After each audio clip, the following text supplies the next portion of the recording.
Hi friends, स्वागत आहे तुमचं परिक्वीन व्हिडिओमध्ये। आजच्या व्हिडिओमध्ये आपण महाशिवरात्रीची कथा जाणून घेणार आहोत। हा जर व्हिडिओ तुम्हाला आवडला तर जास्तीत जास्त लोकांपर्यंत शेअर करा, चॅनलला सबस्क्राइब करा आणि व्हिडिओला लाईक करायला विसरू नका आणि कमेंटमध्ये नक्की लिहा ओम नमः शिवाय, ओम नमः शिवाय। चला तर मग या कथेला सुरुवात करूया। विंध्य पर्वतावर एक पारधी राहत होता आणि तो पारधी जो आहे तो खूप हिंसक व निर्दयी होता। तो रोज जंगलामध्ये जायचा, प्राण्यांची शिकार करायचा आणि आपलं आणि आपल्या कुटुंबाचा उदरनिर्वाह तो करत असे।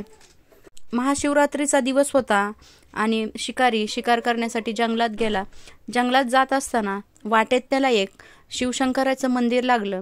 शिवशंकराच्या मंदिरामध्ये सर्व भक्त शिवांच्या आराधनेमध्ये तल्लीन झालेले होते। तेथील सर्व वातावरण भक्तिमय झालेले होते। धूप आणि दीपाचा सुगंध सगळीकडे दरवळत होता। सगळे भक्त जे आहेत ते हर हर शंकर, हर हर शिवशंभो असे म्हणत होते, ओम नमः शिवाय असे म्हणत होते आणि भगवान शिवशंकराचा जयघोष करत होते। ते ऐकून त्यांनी सर्वांची टिंगल उडवली, मजाक उडवला आणि म्हणाला, कशाचा शिव आणि कशाचा शंकर, शिव शंकर, शिव शंकर असं म्हणत म्हणत तो पुढे जाऊ लागला आणि मनातली मनात सारखं पुटपुटू लागला, कशाचा शिव आणि कशाचा शंकर, शिव शिव म्हणे, कशाचा शिव असं म्हणून म्हणून पुढे तो जंगलात गेला। पूर्ण दिवस गेला परंतु त्याला शिकार काही भेटली नाही। संध्याकाळची वेळ झाली, सूर्यास्त झाला। जंगलामध्ये सगळीकडे काळोख पसरला होता।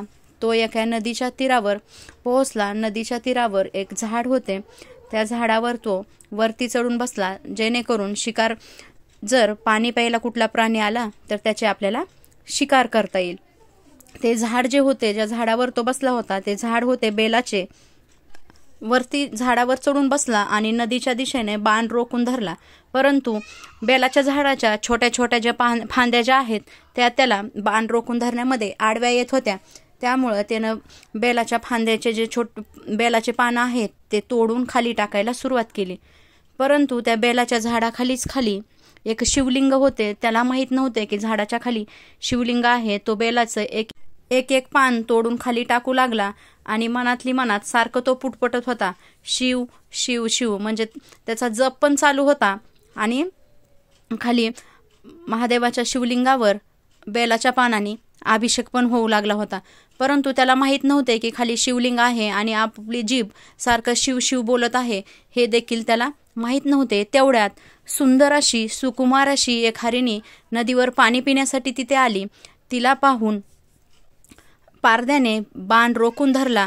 तेवढ्यात ती हरिणी मनुष्यवाणीने बोलली, मनुष्याच्या आवाजामध्ये हरणाबरोबर बोलू लागली आणि म्हणू लागली, हे शिकाऱ्या, एक रथ भरून छोटे जीव जर तू मारलेस तर एक हरिण मारण्याचे पाप, जर तू 100 हरिण मारलेस तर एक बैल मारल्याचं पाप, जर तू 100 बैल मारलेस तर एक गो हत्या केल्याचं पाप, आणि जर तू 100 गो हत्या केल्या तर एक ब्राह्मण मारल्याचं पाप, तू 100 ब्राह्मण मारले तर एक स्त्री वध केल्याचं पाप, आणि 100 स्त्रीच्या वधाचा पाप म्हणजे एक गुरुहत्येच्या पापापेक्षा 100 पटीनं जास्त असते, असे ती हरिणी बोलू लागली।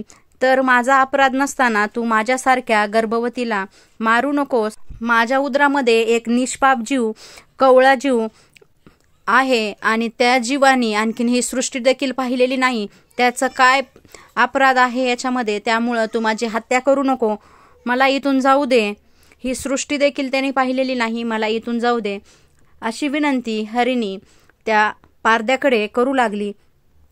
तेव्हा तो पारधी त्या हरिणीला म्हणाला, माझ्या घरचे सगळे उपाशी आहेत, मला तुझी शिकार करणे, मला तुला मारणे तर आवश्यकच आहे, तरी पण काय माहीत कशामुळं मला तुझी खूप दया येत आहे, तुझी कीव येत आहे, तू मनुष्याच्या वाणीमध्ये कशी बोलू शकतेस मला काही कळेना, एवढे ज्ञान तू कोठून मिळवले आहेस ते मला सगळे सांग।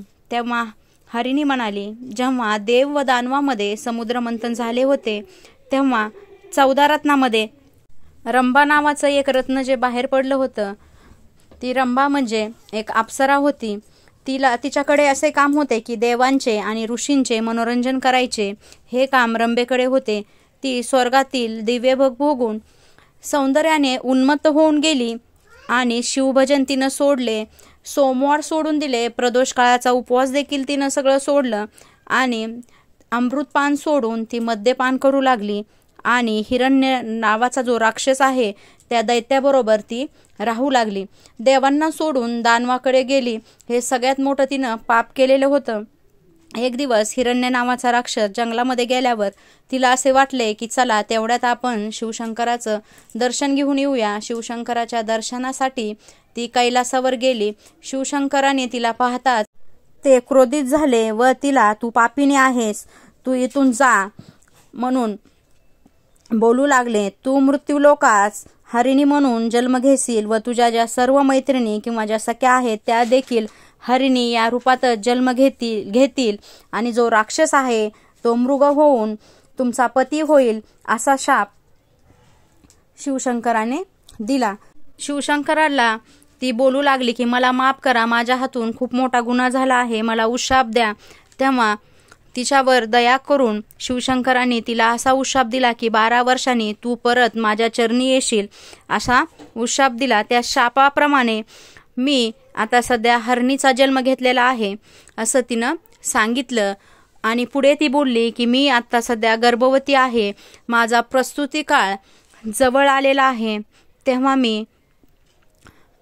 माझी प्रसूती झाली की बाळाला त्या ठिकाणावर ठेवते आणि मग मी तुझ्याकडे येते, तेव्हा तू माझा वध कर. मला आता मारून माझ्या पोटातील निष्पाप बाळाला तू मारू नकोस. हे जग पाहण्याआधीच त्याच्याकडून ही गोष्ट हिरावून घेऊ नकोस अशी ती दयावया करू लागली. तेव्हा पारधी म्हणाला की माझा तुझ्या गोड बोलण्यावर विश्वास बसत नाहीये, तू जाण्यापूर्वी एक शपथ घेऊन जा. अशी काहीतरी शपथ घे की तू वापस येशील. तेव्हा ती हरिणी मनुष्यवाणीने परत बोलू लागली आणि म्हणू लागली की ठीक आहे, मी शपथ घेते. आणि तिनं शपथ घ्यायस सुरुवात केली.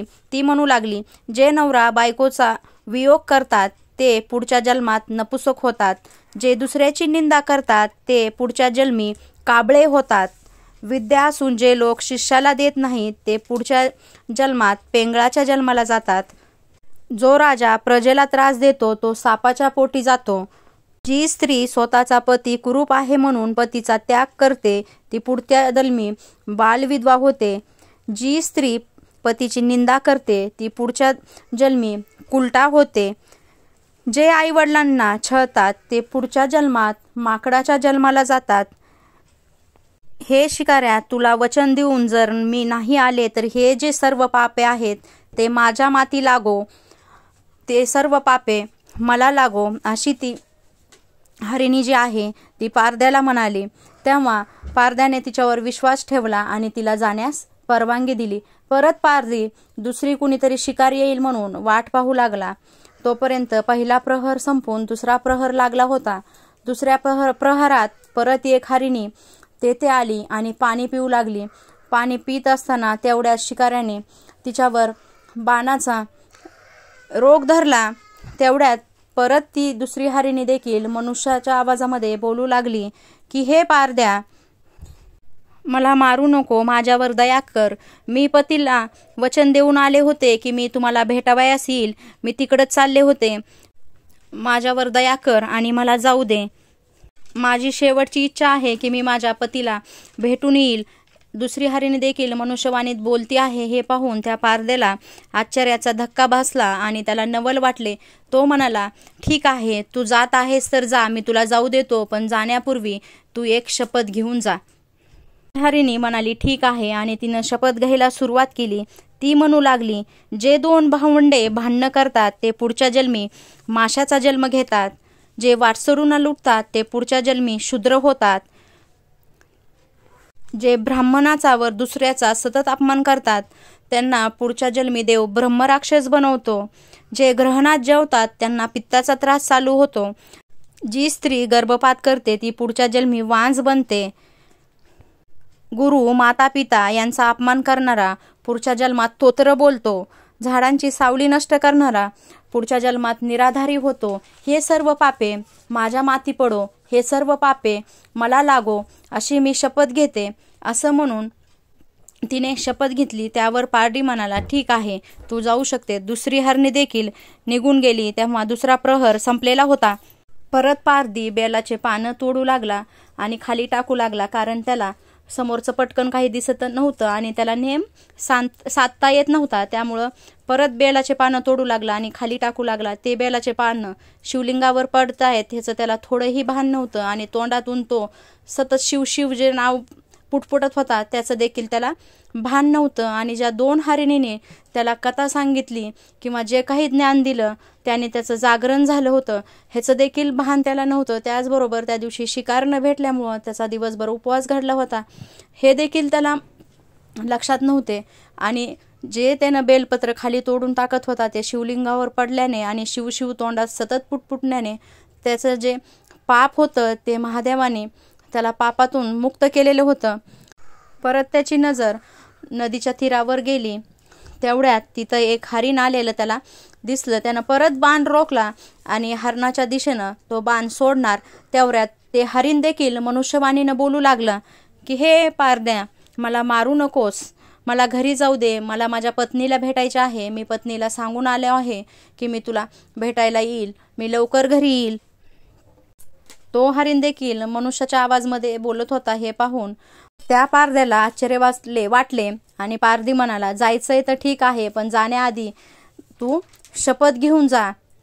तेव्हा हरणाने शपथ घ्यायला सुरुवात केली आणि तो बोलू लागला की तीर्थयात्रेत जे लोक विघ्न आणतील ते नरकात जातील. त्याचबरोबर आईवडिलांना दोष देऊन जे आईवडिलांचा सांभाळ करणार नाही ते लोक देखील नरकात जातील.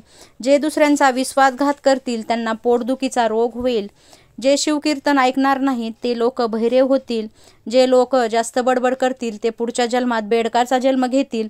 जे लोक कीर्तनात झोपतील त्यांना सापाचा जन्म मिळेल. अशा तऱ्हेचे सगळे पाप जे आहे ते माझ्या माथी पडो, अशा तऱ्हेचे सगळे जे पाप आहे ते मला लागो, अशी मी ही शपथ घेत आहे.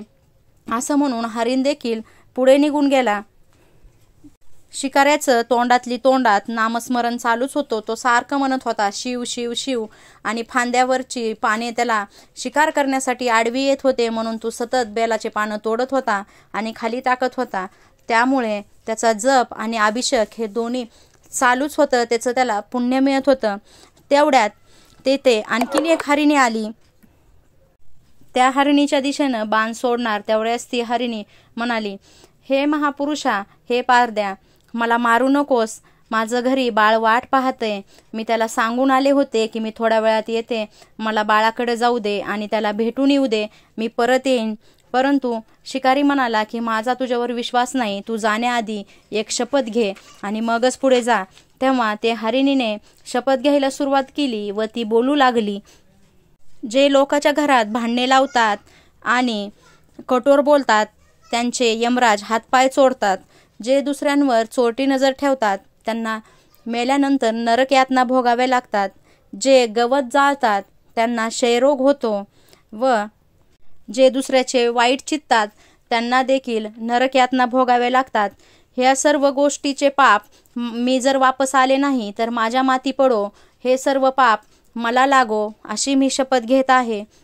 असं बोलून तिनं शपथ घेतली व ती पुढे निघाली आणि पारद्याला म्हणाली की मी आता माझ्या बाळाला भेटून परत येते. तोपर्यंत 4 प्रहर संपले होते. 4 प्रहरानंतर एक हरिण त्या 3 हरिणी त्या पारड्यासमोर उभा राहिल्या. ते हरिण आणि ज्या हरिणी होत्या ते वेगळे कुणी नसून जो तो एक हरिण होता त्या हरणाच्या त्या 3 बायका होत्या आणि ते सगळं जे आहे ते एकत्रच कुटुंब होतं. त्यानंतर त्या पारध्याला तो हरिण जो आहे तो बोलू लागला की माझ्या पत्नीला, ह्या ज्या 3 माझ्या पत्नी आहेत त्यांना तू मारू नको, मला मार. त्यावर एक हरिणी पुढे येऊन म्हणाली की माझ्या पतीला मारू नको, मला मार. त्यावर त्यांचं बाळ म्हणू लागलं की माझ्या आई वडिलांना मारू नको, मला मार, मला मार, मला मार.